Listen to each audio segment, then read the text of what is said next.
All right, so here we go with our video lecture for chapter 20, which is the last and final chapter of the time period 4, unit 4, which is the early modern era, running from 1450 to 1750. And now we're going to look at East Asia, specifically, of course, the main country of East Asia, which is China, and its neighbor, Japan.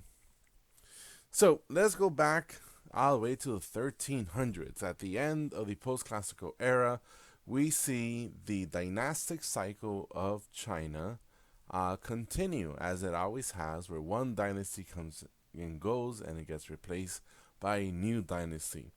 And the first of the early modern dynasties, and really the second to last of all the Chinese dynasties, is going to be the Ming Dynasty.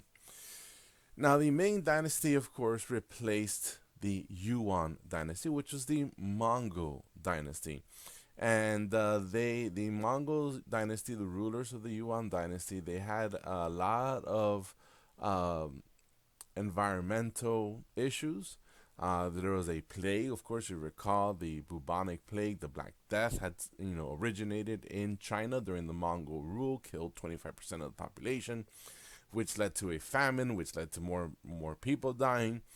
And of course, the average people of China saw this as evidence, as signs from the gods that the Mongols, that the Yuan, of course, were no longer, did not own the mandate of heaven.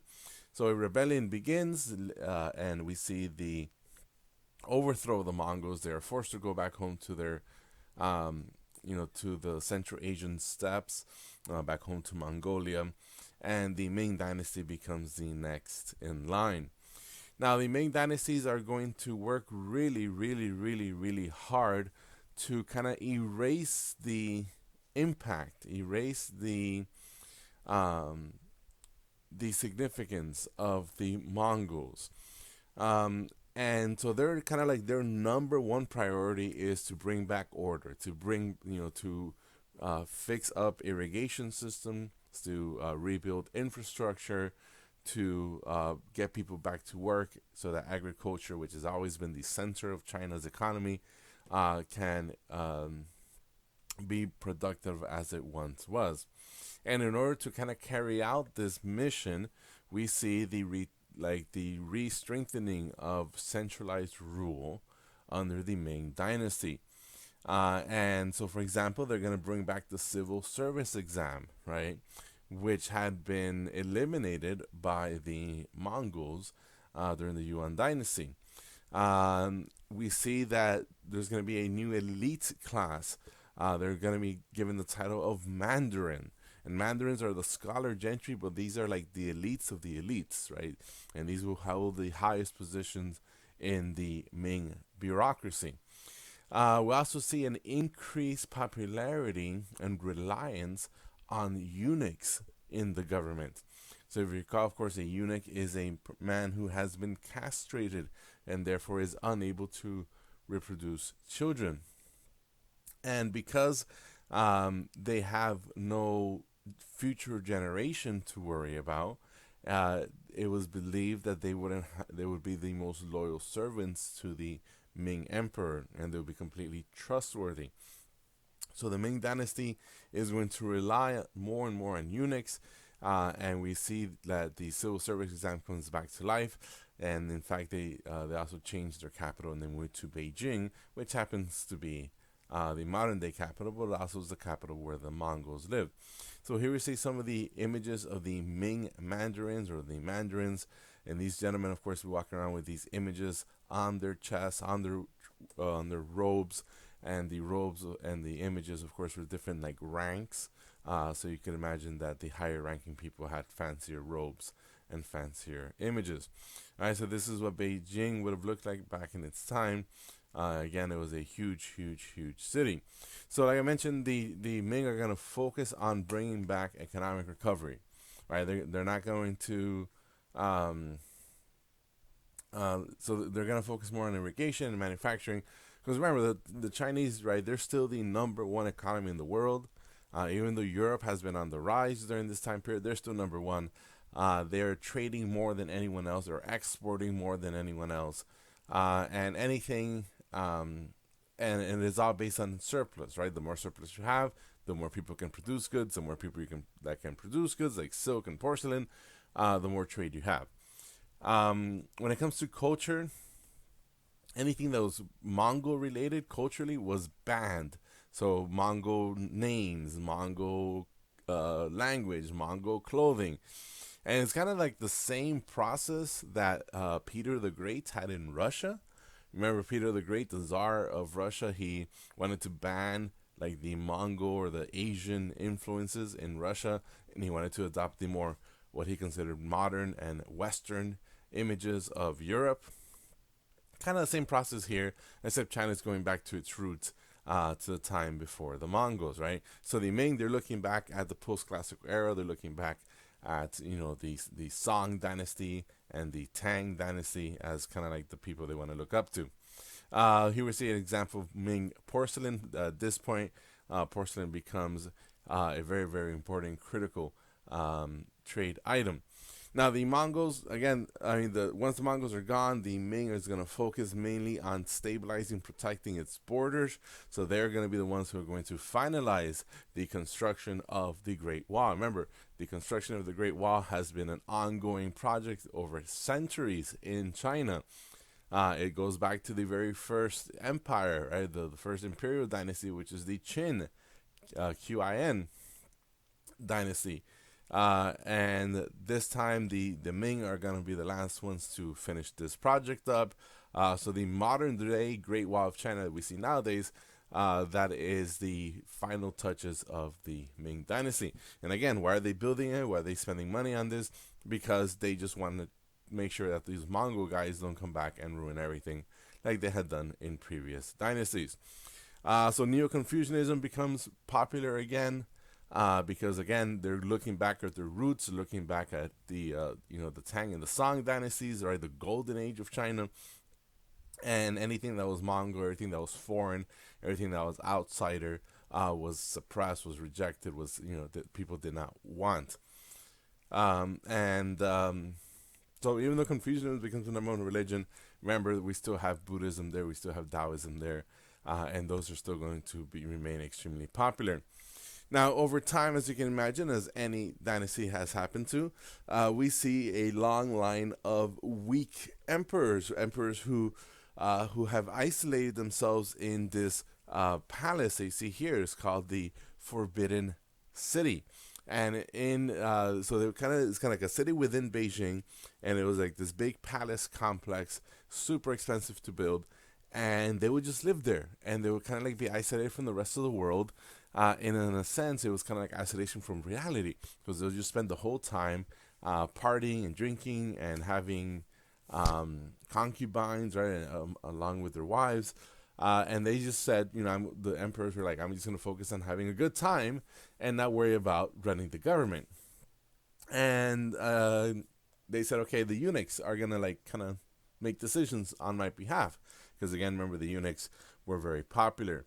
Or were considered trustworthy. Now, the people who didn't like the eunuchs were other Confucian scholars. Because remember, not only are these Confucians jealous that the eunuchs are getting so much power, but they also don't like the eunuchs because they can't reproduce. They can't have kids. They can't have a family. So you can't trust someone if they can't have a family, because family is the number one important thing in Confucianism. So we see an increased strengthening and power grabbing of the eunuchs, while the emperor is kind of more focused on sitting around on his throne and having a good old time. Now, around the same exact time this is happening, we see a climate change take place. This is called the Little Ice Age.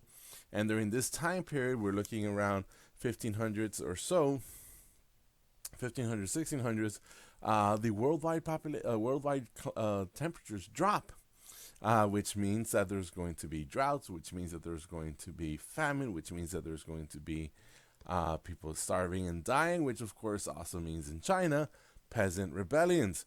And again, this is a sign of the heavens, sign of the gods, that the Ming are not good rulers, right? So you have a long line of crappy rulers, and then you have this, dramatic climate, thing, which leads to a lot of environmental problems, which leads to unrest. And there's going to be a lot of peasants rebelling and angry at the Ming Dynasty because I guess they're not doing enough. Now, switching gears here to the famous explorer Zheng He. Right, Zheng He, of course, you might remember him. He explored. He was a Chinese explorer. He was told he wasn't really an explorer, but more like a diplomat, I guess. And he sails around the Indian Ocean. He has this huge navy with him, with these immense ships, much larger than anything that the Europeans would have had, in the 1500s or so, or 1400s. So this is right before Columbus and all the other Portuguese explorers, and it was it was simply a project, or the mission was simply to show off how big and bad and awesome China was. So wherever they would go, to all these different ports all over the Indian Ocean, whether we're talking about Africa, whether we're talking about the Middle East, or we're talking about, of course, India and Southeast Asia, wherever they would stop, they will give gifts to the local rulers, and in return, the local rulers will kind of give gifts back, and these gifts were given to the emperor, and it was kind of like a sign of how powerful that everyone's kind of like bowing down to the emperor. And so it wasn't like an exploration like Columbus or some of the other Portuguese guys, because the Indian Ocean, of course, was well traveled.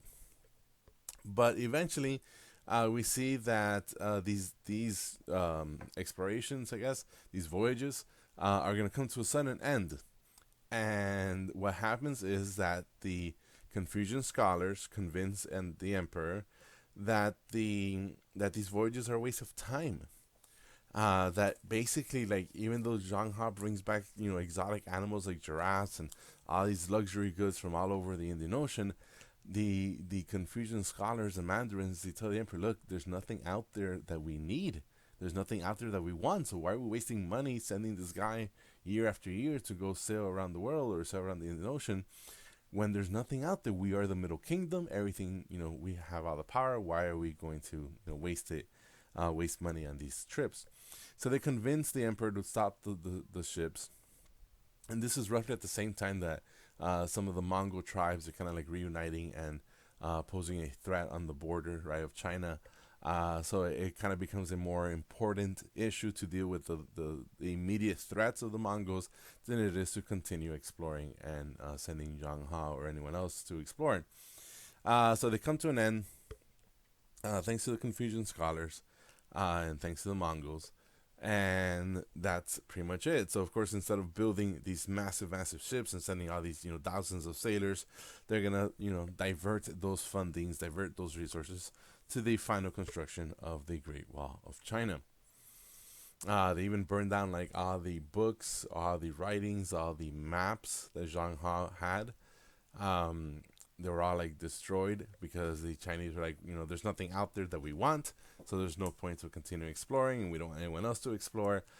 So they burned down and destroyed all those things. So remember, again, the main thing here is that they chose to focus on the immediate issue, which was the Mongol threat. All right, next thing we're looking at is the Qing with a G at the end, dynasty of China, which is going to be your very last dynasty. I know, right? So sad. So the Qing dynasty is going to last all the way into the 20th century. They're going to rule for close to 300 years. And they're going to be the ones who, unfortunately, are, thanks to world history, are going to be known as the ones who kind of like mess everything up. Well, at least towards the end, they messed everything up. And sometimes we call these the Manchu dynasty. And the reason why they're called the Manchu dynasty is because the people, the rulers, right, were not Chinese. They were not ethnic Chinese rulers. They came from the northern parts of China, modern day China. All right, so here we have Korea, here we have Japan, here we have Russia. And up here in this territory, this area right there, that was known as Manchuria. And the Manchurians, or the Manchu, they were kind of like a semi-nomadic people. They had close contacts with the other Chinese people for a long time, but they were never really considered Chinese. But they weren't, considered savages like the Mongols either, right? The Mongols being somewhere around here. So the Manchus, so going back a bit. All right, so we have the Little Ice Age. There's a lot of rebellions coming up in all over China against the Ming, and the Ming open the borders, and they let the Manchus in, and they tell the Manchus, look, we need help because the peasants are rebelling, and we need someone to stop them, and they do. The Manchurians come in, they stop the rebellions, and they say, you know what? These Ming rulers are so weak, might as well take them out. And that's exactly what they do. So the Manchus overthrow the Ming, and boom, they say, we are the new dynasty. We are the Qing Dynasty. And notice this awesome picture of these gentlemen, the emperor being right there. This is a photograph, right? So this is going to be the dynasty that leads into the, contemporary 20th century era, right, which is time period 6. Now, the Manchus, because they are a different ethnic group, right, they're going to be resented, right? The native Chinese, right, the ethnic Chinese people are not going to like the Manchurians, at least not at first. And just like, the Chinese did not like the Mongols, right, they didn't like the Manchus either, because, again, these are foreigners. These are, outsiders coming in and taking over. And the Manchus kind of fell into the same trap that the Mongols did, that the Yuan dynasty did, in that they passed a lot of kind of dumb rules that kind of reduce the possibility of a more peaceful rule or relationship. So, for example, the Manchus, like the Mongols, didn't allow the Chinese to learn Manchurian, like the language. They didn't allow the Chinese to travel to Manchuria. They didn't allow the Chinese to wear Manchurian clothing. And again, these are the same policies that the Mongols had done, a few centuries before. Now, on top of that, they passed a law saying that all the men of China have to wear this haircut, right? This ugly, ugly haircut. And this was known as the Q-U-E, U-E, I think. And the Q haircut, right? They have to shave the front of their head. They have to braid a long hair into a ponytail, right? And it was viewed as a sign of submission. Every man in China had to wear this, otherwise it's punishable, severely, because it's a crime not to wear this haircut. And again, it was kind of like a sign saying, hey, we're the Manchurians, we're here, we're in charge. You got to do what we say. You got to wear the stupid haircut, right? So here we see some of the, changes in hairstyle of Chinese men, in the last several thousand years or so, last 2,000 years or so. All right. So again, that's the Q haircut, right? Q-U-E, right there. That's how it's spelled. And it was a sign of submission to Manchurians.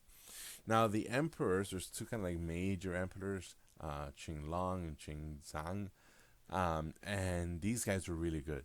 They ruled close to almost 100 years together, these two emperors, and they were super smart. They loved the Chinese. They adopted Chinese policies. I remember the Manchurians, they because of their really close proximity, they were familiar with Chinese stuff and Chinese culture and Chinese government. So they weren't going out of their way to change everything, unlike what the Mongols had done. So when the Qing emperors come in, they bring everything back to order. They bring back stability. They bring back economic prosperity, and all those peasants that were rebelling against the Ming, they're not going to rebel anymore. The Qing are going to expand China's territory to its greatest height, basically to modern day borders of China. So they're going to take over places like Tibet, right, over here. They're going to go into the island of Taiwan over here, right? They're going to be in Manchuria. They're going to be in Mongolia. They're going to actually conquer the Mongols, right? This is the same time that other Mongol territories were being conquered by the Russians, right? But the Qing, they kind of fall into the same trap, right? Because even though you have these awesome rulers, eventually you have crappy rulers who want to hide themselves in the Forbidden City and live in their palace and mess around all day. But that will come more towards the end of this dynasty, and they had a lot of rules and etiquette and procedures and you had to like bow down like 5 times, and touch the floor 5 times. When you crossed up to the emperor, you couldn't like stand up in his presence unless he gave you authorization. So it was very like weird, like ceremonial things, and the whole point was to show off the emperor is completely awesome. So the civil service exam is going to still be up and running, and it's going to expand more than ever before, and more people are going to be able to join the government, and same old that we've seen over and over and over.